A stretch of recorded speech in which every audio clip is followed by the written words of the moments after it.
Baik, untuk materi yang kedua dari hukum dagang adalah perusahaan, ya, mengenai perusahaan. Nah, tujuan pembelajarannya kita harus mengetahui pengertian perusahaan seperti apa, unsur-unsur perusahaan itu seperti apa, dasar hukum perusahaan seperti apa, kemudian persekutuan pembubaran perdata, bentuk perusahaan, macam-macam perusahaan, dan penggabungan perusahaan. Pengertian perusahaan. Molengraf mengatakan bahwa perusahaan adalah keseluruhan perbuatan-perbuatan yang dilakukan secara terus-menerus bertindak keluar untuk mendapatkan penghasilan, memperdagangkan barang, menyerahkan barang, mengadakan perjanjian perdagangan. Itu menurut Molengraf. Ya. Ini para ahli, saudara. Kemudian ada yang dikatakan oleh Polak. Dia mengemukakan perusahaan mempunyai dua ciri, yakni mengadakan perhitungan laba rugi dan melakukan pembukuan. Nah, pengertian perusahaan menurut Undang-Undang Nomor 3 Tahun 1982 tentang wajib daftar perusahaan adalah setiap bentuk usaha yang menjalankan usaha bersifat tetap, terus-menerus, dan berkedudukan di wilayah Republik Indonesia untuk memperoleh keuntungan dan atau laba. Nah, jadi ada pengertian perusahaan menurut para ahli dan juga menurut Undang-Undang Nomor 3 Tahun 1982. Begitu, saudara. Istilah perusahaan. Nah, istilah perusahaan itu yang pertama pengertiannya diserahkan dalam praktek. Pengertiannya diserahkan dalam praktek. Ya, jadi praktek dalam perusahaan itu seperti apa? Nah, pengertian yuridis sekarang adalah suatu bentuk usaha yang menjalankan suatu jenis usaha yang terus-menerus dan terang-terangan dan didirikan serta berkedudukan di NKRI untuk tujuan apa? Mendapat laba atau keuntungan sesuai pasal 1 Undang-Undang Nomor 3 1982. Nah, jadi itu yuridisnya, ya. Istilah perusahaan menurut pengertiannya ya ada dalam prakteknya. Sedangkan yang kedua, pengertian yang bersifat yuridis itu merujuk pada pasal 1 Undang-Undang Nomor 3 Tahun 1982. Seperti itu. Unsur-unsur perusahaan, ya. Unsur-unsur perusahaan adalah yang pertama terus-menerus, yang kedua terang-terangan, yang ketiga dalam kualitas tertentu, yang keempat mencari keuntungan, yang kelima adanya perhitungan untung dan rugi. Nah, yang dimaksudkan dengan terus-menerus ini, dia punya perusahaan itu, dia punya kegiatan usahanya itu dilakukan tidak hanya untuk hari ini, tidak hanya untuk besok, tapi berkelanjutan, continue secara terus-menerus, ya. Nah, kemudian terang-terangan, jadi akuntabelnya, dia terang-terangan mengenai pembukuannya, harta kekayaan perusahaannya itu berapa banyak, itu terang-terangan, akuntabel. Oke? Itu sifat daripada perusahaan. Dalam kualitas tertentu, perusahaan itu dia harus memiliki produk. Nah, produk yang dihasilkan itu harus berkualitas pastinya. Beda sama produk-produk perusahaan yang lain. Artinya dilihat dari kualitasnya bagus atau tidak. Nah, mencari keuntungan. Yang pastinya perusahaan itu dia harus mencari keuntungan. Dia berusaha untuk mencari keuntungan. Tidak ada satu perusahaan yang mencari kerugian. Tidak ada, saudara. Perusahaan itu harus cari untung, ya. Nah, dan yang terakhir adanya perhitungan untung rugi. Pasti ada pembukuan dari suatu perusahaan untuk melihat untung atau ruginya aktivitas produk dari perusahaan itu. Nah, jadi kegiatan usahanya tuh ada untung, ada rugi, itu harus dilihat. Nah, itu yang menjadi unsur-unsur perusahaan. Kalau salah satu unsur-unsur yang tidak terpenuhi, maka itu bukan namanya perusahaan. Ya. Jika tidak memenuhi unsur-unsur ini, maka aktivitas yang dilakukan tidak dapat dikategorikan sebagai perusahaan. Jelas? Nah, terus kita beralih bentuk-bentuk perusahaan. Nah, bentuk-bentuk perusahaan yang diatur dalam KUA Perdata yaitu persekutuan perdata atau matskap. Ya. Bentuk-bentuk perusahaan yang diatur dalam KUA Dagang yaitu perusahaan perorangan seperti UD, ya, PD, perseroan firma FA, atau perusahaan komanditer atau CV. Ya. Itu bentuk-bentuknya. Kemudian bentuk-bentuk perusahaan yang diatur di luar KUHD. Ingat, di luar KUHD Saudara, kita Undang-Undang Hukum Dagang. Jadi ada perusahaan yang diatur itu di dalam KUA Perdata.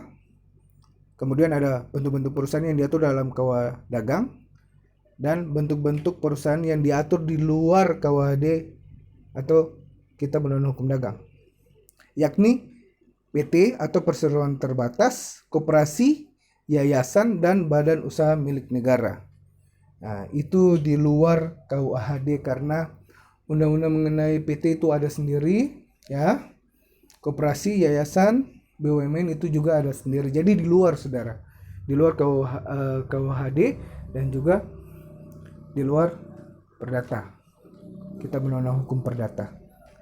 Nah, bentuk usaha. Mari kita lihat bentuk usaha. Bentuk usaha ini ada perorangan dan persekutuan. Satu orang atau lebih dari satu. Nah, kalau perorangan yang jelas pasti cuma satu perusahaan yang dipimpin oleh satu orang. Tapi kalau persekutuan itu banyak orang, ya. Banyak orang Saudara. Nah, jadi persekutuan ini ada badan hukum dan bukan badan hukum. Ya. Persekutuan badan hukum dan bukan badan hukum. Persekutuan yang bukan badan hukum nih persekutuan dengan firma. Kemudian ada persekutuan komanditer. Mari kita lihat perusahaan perorangan. Perusahaan perorangan adalah perusahaan yang didirikan dan dimiliki oleh hanya seorang pengusaha. Bentuk perusahaan perorangan yang tampaknya telah diterima oleh masyarakat umum, yaitu UD, usaha dagang, dan PD, perusahaan dagang. Dalam pasal 6 KUHD menyatakan setiap orang yang menjalankan perusahaan wajib Saudara untuk menyelenggarakan catatan-catatan menurut syarat-syarat perusahaannya tentang keadaan hartanya dan tentang apa yang berhubungan dengan perusahaannya. Dengan cara yang sedemikian sehingga dari catatan-catatan yang diselenggarakan itu sewaktu-waktu dapat diketahui semua hak dan kewajibannya. Kesimpulannya, setiap tahun dalam waktu 6 bulan, tahun berjalan, membuat dan menandatangani neraca tersusun sesuai dengan kebutuhan perusahaannya. Dari setiap 6 bulan mereka harus catat ya kegiatan perusahaannya seperti apa, hak dan kewajiban seperti apa, hartanya sebagaimana berapa banyak gitu. Yang jadi perusahaan itu wajib. Jadi setiap tahun ya dalam waktu 6 bulan itu mereka wajib membuat catatan-catatan menyangkut kegiatan usaha perusahaan mereka sampai pada harta kekayaan mereka dan hak kewajiban mereka. Oke. Unsur-unsur perusahaan perseorangan. Yang tadi perusahaan dagang dan usaha dagang, PD dan UD. Ada 3 unsur yang harus dipenuhi suatu perusahaan perseorangan, yaitu memiliki hak dan kewajiban. Kemudian memiliki neraca dan perhitungan untung rugi. Yang ketiga, mengadakan suatu pembukuan. Jadi memiliki hak kewajiban, memiliki neraca dan perhitungan untung rugi, ya, pembukuan itu, dan mengadakan suatu pembukuan. Ya. Jadi ada hak kewajibannya, perhitungan untung ruginya, dan langsung pada pembukuan. Firma berasal dari istilah Vennootschap on the firma. diatur dalam pasal 16 sampai pasal 35 KUHD. Firma adalah tiap-tiap persekutuan perdata yang didirikan untuk menjalankan perusahaan dengan nama bersama. Pasal 17 menyebutkan tiap-tiap persero kecuali yang tidak diperkenankan mempunyai wewenang untuk bertindak, mengeluarkan dan menerima uang atas nama perseroan dan mengikat perseroan kepada pihak ketiga dan pihak ketiga kepada perseroan. Tindakan-tindakan yang tidak bersangkutan dengan perseroan atau yang bagi para persero menurut perjanjian tidak berwenang untuk mengadakannya tidak dimasukkan dalam ketentuan ini. Kemudian Anda bisa lihat juga dalam pasal 8 penjelasan mengenai firma. Lanjut, CV, Commanditaire Vennootschap. Dalam pasal 19 KUHD, CV adalah persekutuan yang didirikan oleh satu atau lebih yang secara tanggung-menanggung bertanggung jawab seluruhnya atau solidiar ya dari pihak pertama, sekutu komplementer, dan satu orang atau lebih sebagai pelepas uang, sekutu komanditer pada pihak lain.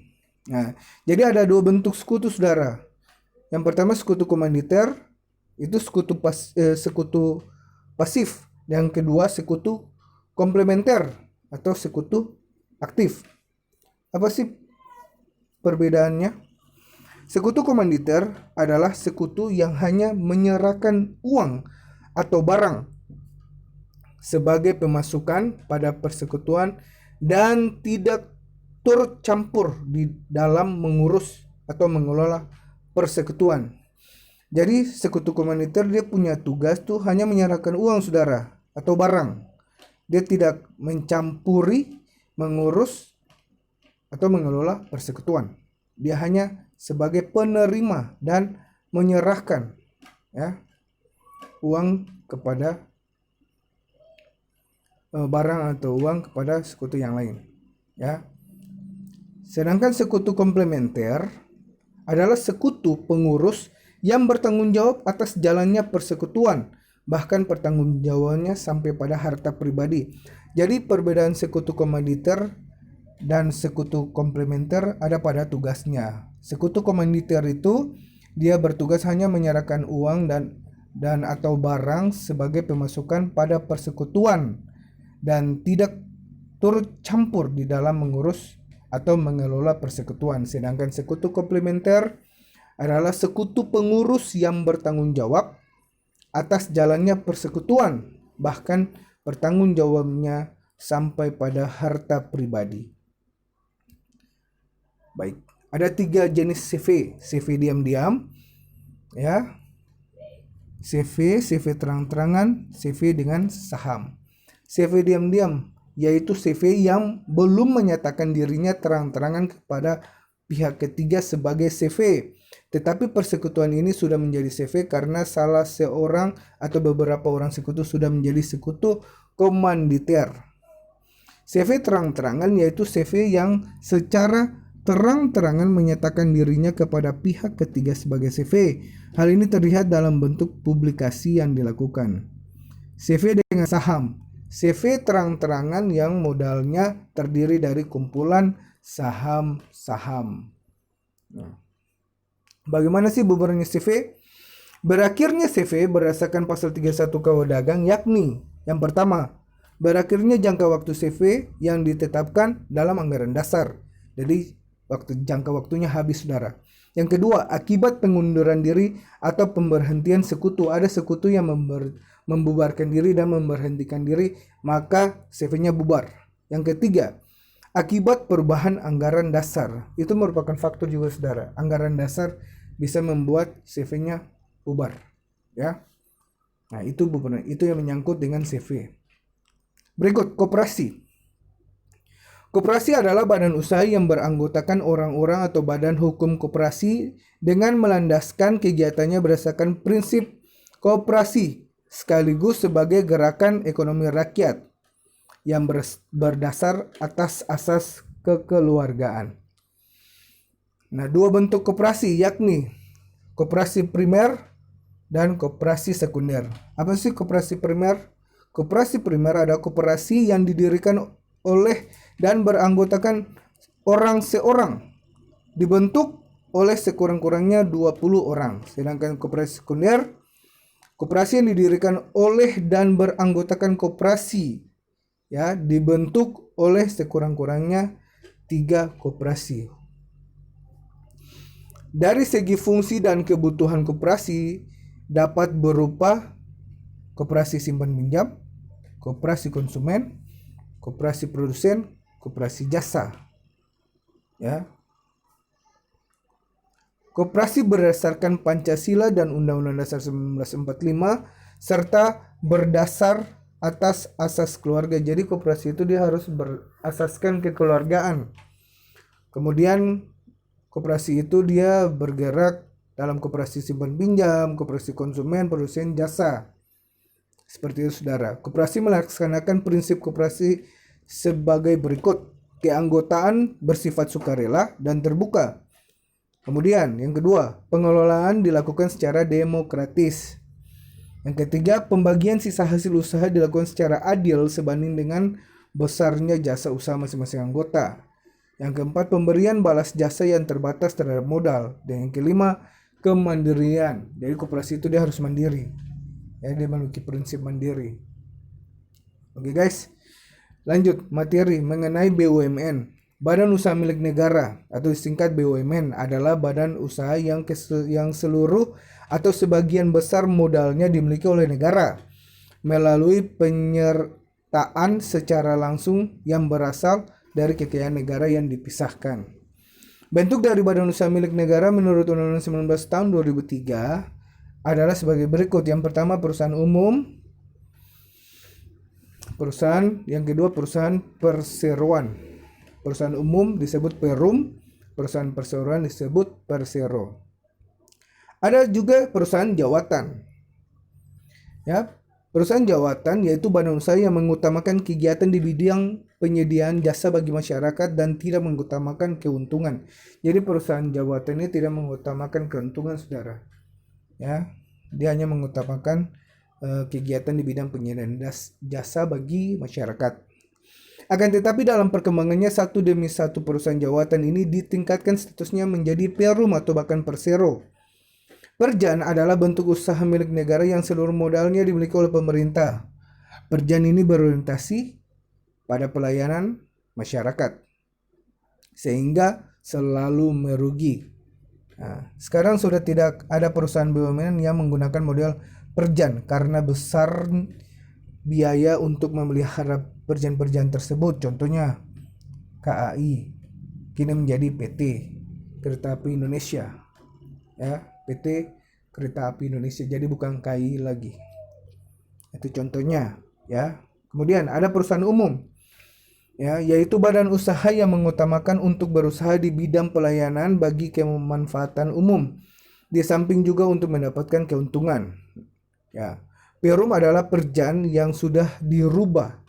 Ya, Perum adalah perjan, ya, yang sudah dirubah. Tujuannya tidak lagi berorientasi pelayanan tetapi sudah profit oriented.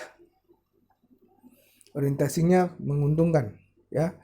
Sama seperti perjan, Perum dikelola oleh negara dengan status pegawainya sebagai pegawai negeri.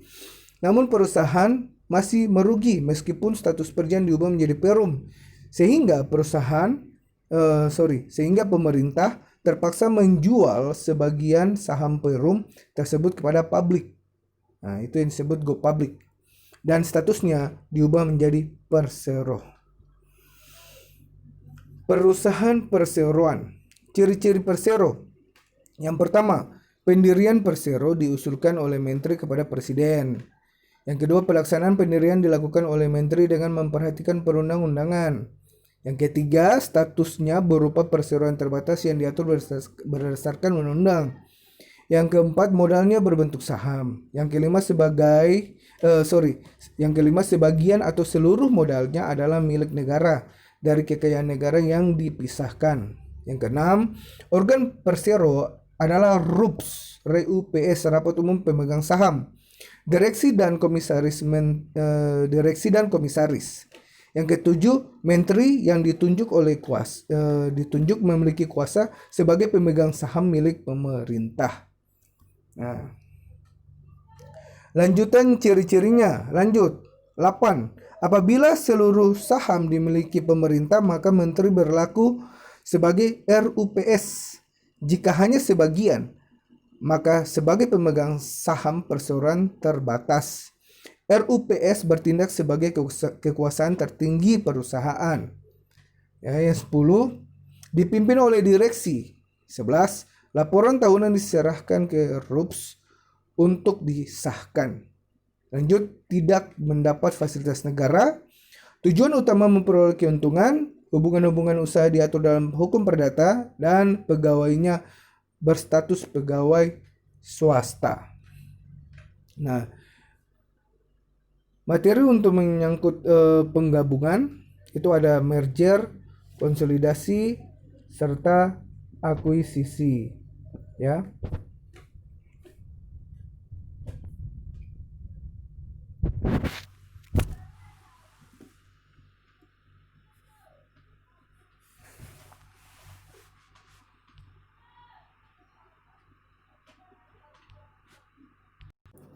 Baik, materi berikut mengenai penggabungan. Ada penggabungan, di antaranya ada merger, konsolidasi, akuisisi. Nah, apa sih itu merger? Merger adalah proses penggabungan antara dua atau lebih perusahaan dan hanya ada pada satu perusahaan yang dipertahankan. Nah, jadi merger ini berarti penggabungan. Jadi perusahaan-perusahaan yang bergabung dan meleburkan diri tidak mengalami likuidasi, sedangkan perusahaan yang bertahan akan membeli semua aset perusahaan yang di-merger. Akibatnya, perusahaan bertahan itu memiliki sedikitnya 50% dari total saham. Nah, sedangkan kalau konsolidasi perusahaan merupakan peleburan dua atau beberapa perusahaan menjadi satu.